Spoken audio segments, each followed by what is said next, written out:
Komputer. Oke, jadi ini biaya kuliah yang yang bisa kalian lihat gitu dari website pemerintah langsung, dan kemungkinan beberapa informasi juga belum terupdate, belum diupdate lagi sama mereka karena ada perubahan-perubahan yang signifikan, terutama di syarat-syarat untuk student Student termasuk termasuk mute all ya. Sorry teman-teman, gue mute dulu kalian.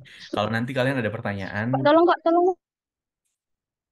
tinggal langsung aja apa pakai tangan kayak gitu.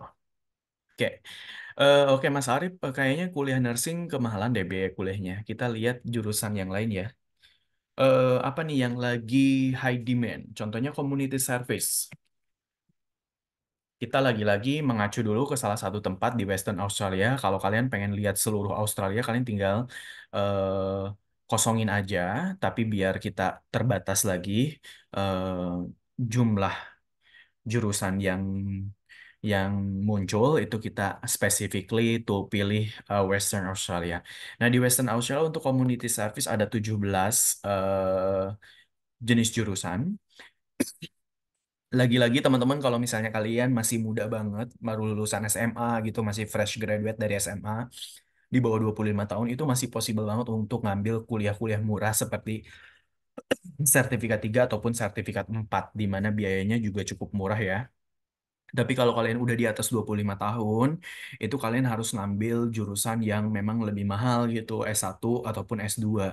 Nah, kenapa ngambil S2? Karena S2 itu 2 tahun, sedangkan S1 3 tahun gitu. Jadi kalian biaya kuliahnya sama, antara per tahunnya sama gitu, antara yang 2 tahun ataupun 3 tahun. Tapi kalau kalian udah S1 di Indonesia, mendingan ngambil S2 karena kuliahnya cuma 2 tahun. Jadi kalian nggak memiliki beban yang cukup gila ya untuk bayar kuliah. Contohnya kalau kalian masih di bawah 25 tahun, masih lulusan SMA, baru fresh graduate gitu, kalian bisa ngambil Diploma of Community Service kayak gini cuma 150 juta per 2 minggu, per tahun gitu, 150 juta per tahun, dan ini kuliahnya bakal 2 tahun, jadi bakal 300 juta. Ini biayanya standar gitu. Oke, kita lihat lagi ini diploma-diploma juga, kita ngambil yang Bachelor S1 ya. Tuh diploma banyak ya, diploma itu cukup murah. Bachelor Community Service, nah ini lumayan murah nih. Bachelor Community Service, kalian mau ngambil S1, ini kuliahnya 3 tahun, ini biaya kuliahnya 198 juta. Which is ini lebih murah daripada jurusan-jurusan yang lain. Kalian bisa lihat coba jurusan accounting, IT gitu kan, public health, doktor, guru teaching gitu. Itu lumayan mahal, tapi ini lumayan murah nih, ada Scott College Bachelor of Community Service 19.800. Artinya gini teman-teman, ketika gue belajar di Australia itu bayar kuliah tuh sekitar 150 juta setahun. Tapi gue masih mampu untuk jalan-jalan ke Jepang, gue masih mampu untuk mudik ke Indonesia, gue juga bisa ngumpulin uang untuk biaya pernikahan gue gitu. Jadi artinya kalaupun gue masukin lagi biaya biaya kuliah biaya gue itu untuk kuliah gitu kan, 200 juta itu masih kekejar gitu. Jadi menurut gue ini salah satu jurusan kuliah yang cukup murah buat kalian yang sekarang dituntut harus ngambil S1 ataupun ngambil S2 gitu di Australia. Oke. Ini pilihan yang cukup lumayan oke, jurusan ini community service, dan community service ini juga lagi high demand. Kemudian banyak banget kemudahan untuk bisa masuk ke pekerjaan ini gitu, ketimbang jurusan misalnya IT, accounting, keguruan, karena kita juga berkompetisi dengan orang-orang lokal tentunya.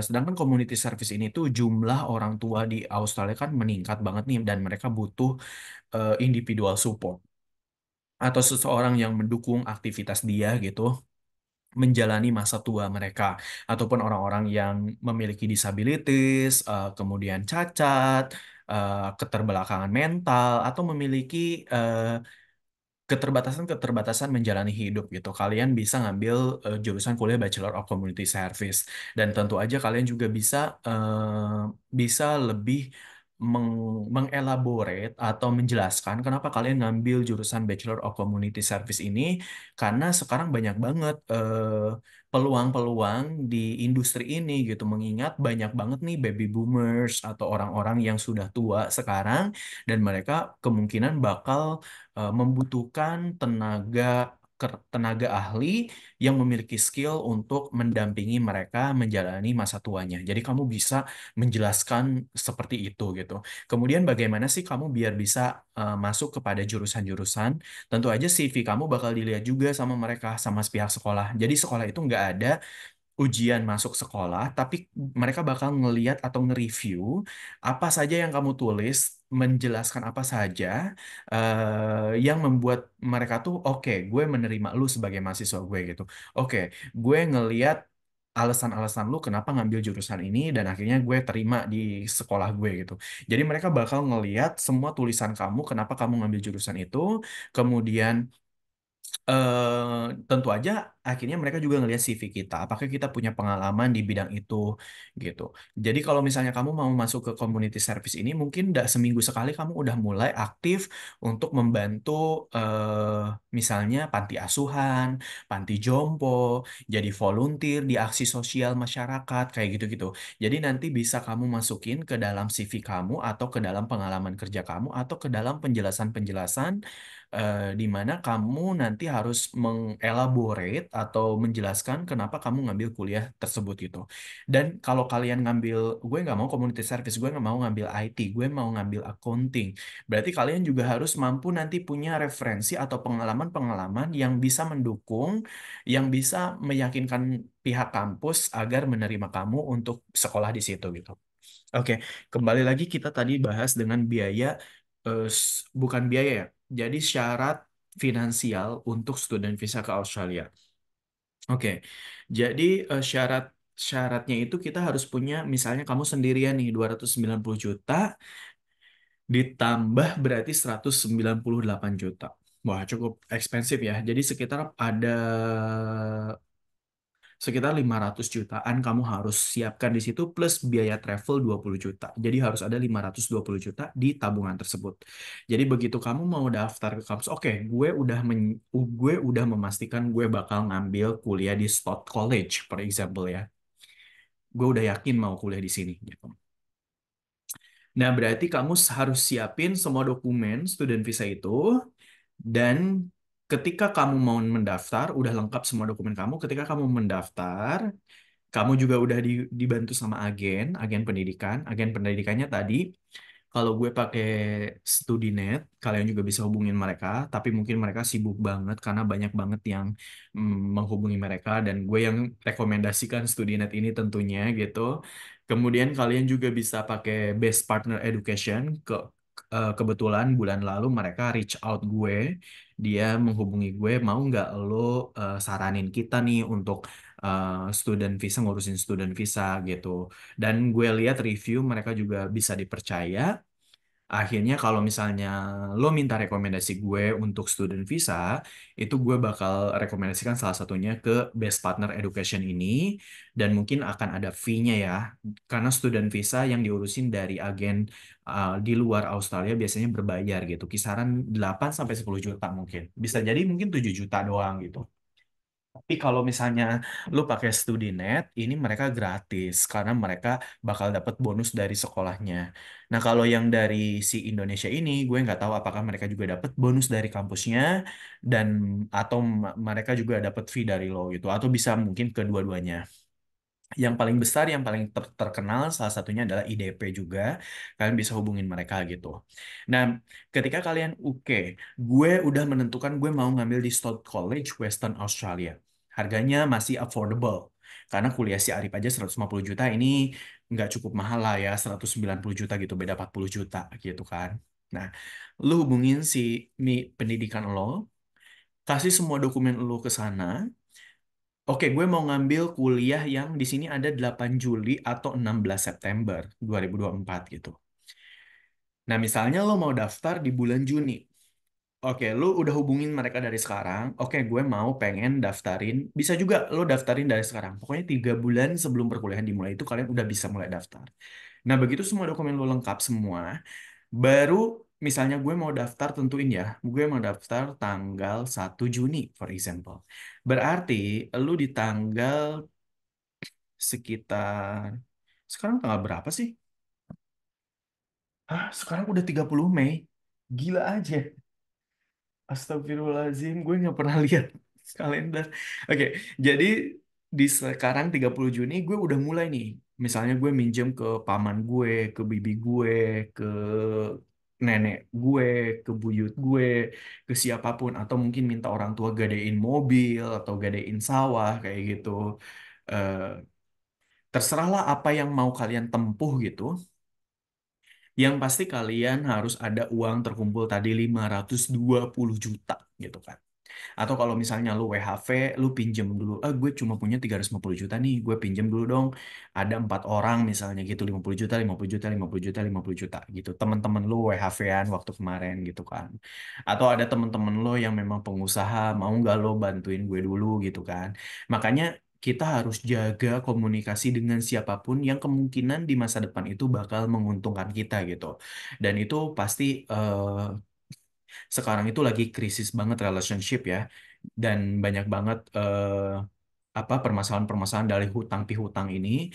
Jadi mungkin akan agak susah buat kalian meminjam uang ke orang lain. Tapi bagi teman-teman yang WHV-an sebelumnya itu cukup mudah karena mereka juga income-nya lumayan fantastis gitu. 50 juta udah dapet dalam 2 bulan, 3 bulan, uang mereka juga udah banyak gitu kan. Jadi itu tergantung nanti pintar-pintar kalian. Pokoknya dokumen keuangan ini jadikan yang terakhir. Agar kenapa? Agar kalian ketika minjem uang ke orang itu nggak lama banget durasinya gitu.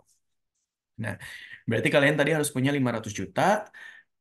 Tinggal dokumen ini doang yang harus kalian serahkan ke agen pendidikan kalian. Kalian tinggal pergi ke bank, minta bank reference bahwa kalian contohnya Mandiri ya, bank reference Mandiri gitu.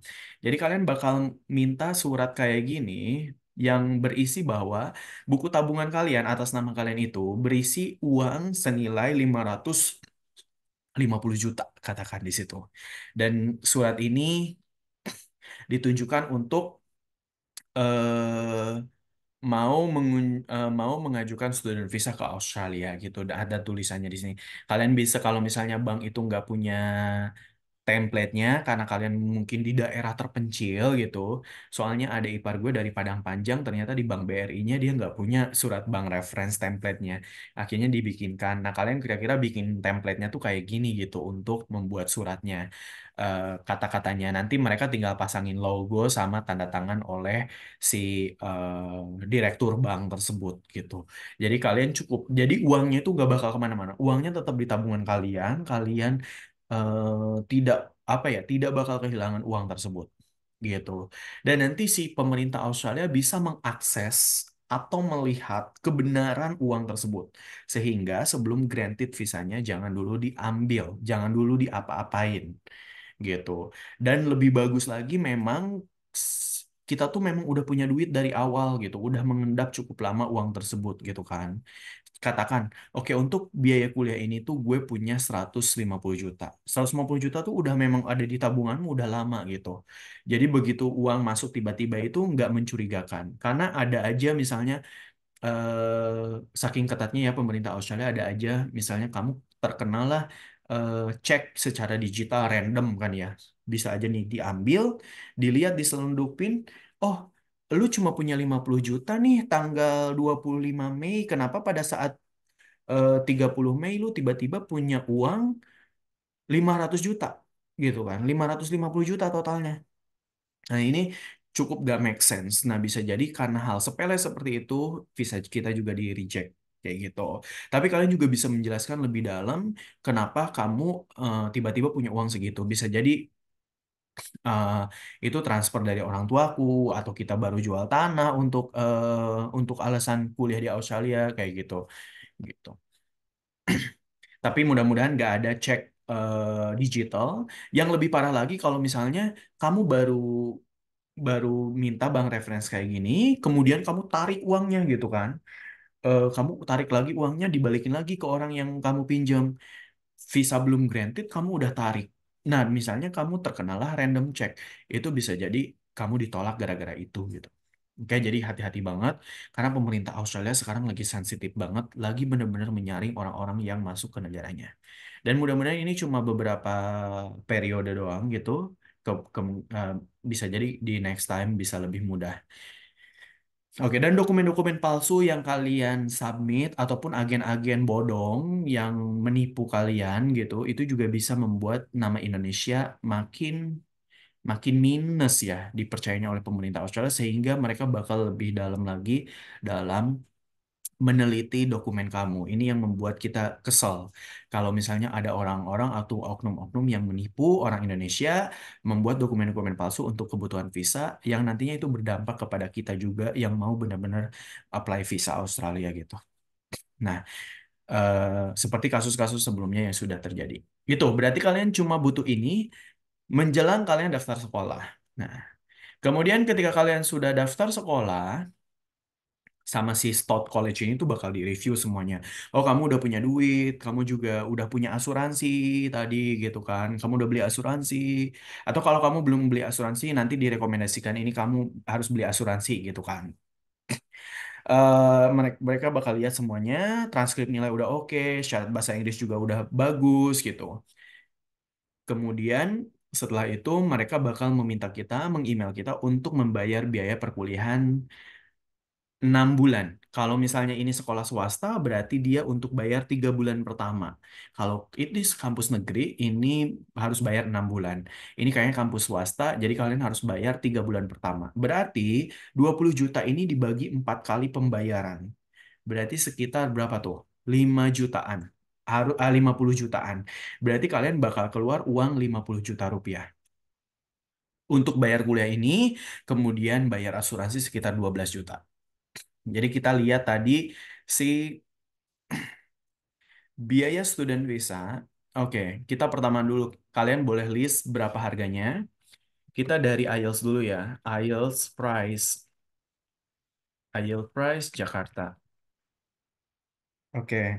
IELTS price Jakarta itu 3.350.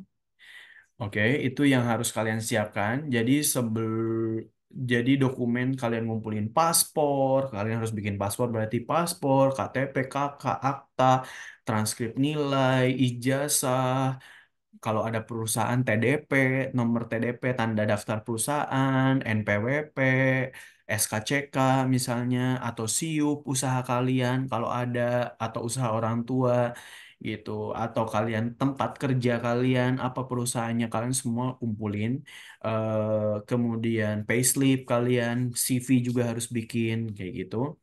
Kemudian kalian harus tes bahasa Inggris tentunya 3.350.000. Ini nggak bisa nyuap, nggak bisa nyogok karena ini adalah lembaga internasional.